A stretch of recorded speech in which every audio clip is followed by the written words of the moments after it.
سلام عرض میکنم خدمت همه دانش آموزای عزیز. امروز میخوایم با هم یه جعبه ابزار کاملا جدید و خیلی قدرتمند برای کار با اعداد بسازیم. اینا همون ابزارهایی هستن که بهمون کمک میکنن مسائل بظاهر پیچیده رو خیلی راحت تر حلش کنیم. بچه‌ها تا حالا شده یه عالمه عدد که پشت سر هم ضرب میشن و نگاه کنید و بگید ای بابا، باید یه راه ساده تری برای حل این وجود داشته باشه؟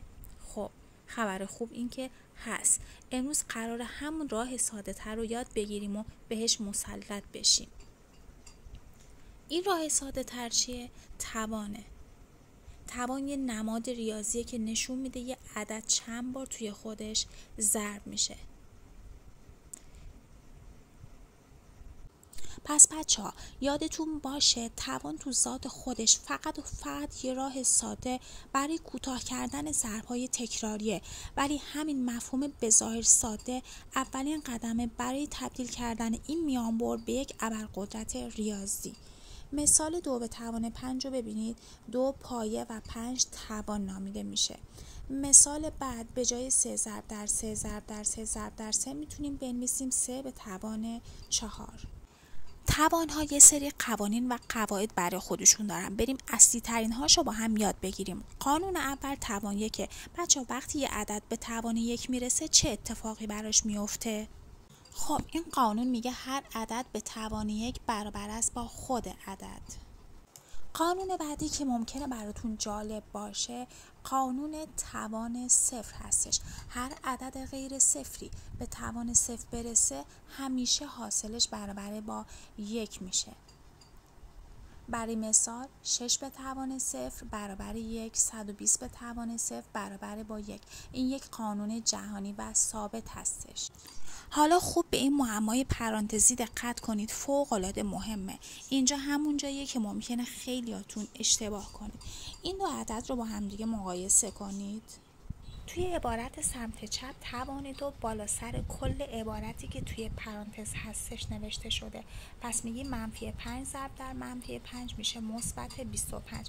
ولی توی عبارت سمت راست فقط بالا سر 5 هستش، پس منفیشو نگه میداریم. خب بچه‌ها این قانون برای کسرها هم صادقه. ببینید اگر توان بالا سر کل عبارت کسری بود هر دو هم صورت هم مخرج به توان میرسن، ولی اگر توان فقط بالا سر یکیش بود اون عدد مورد نظر به توان میرسه. پس این یه تفاوت خیلی مهمه و باید حواسمون بهش باشه. خب بریم سراغ بخش هیجان انگیز بعدی. بچه‌ها ببینید چطوری میشه این ابزارها رو با هم ترکیب کنیم، یعنی چطوری اعداد تواندار رو در هم ضرب کنیم.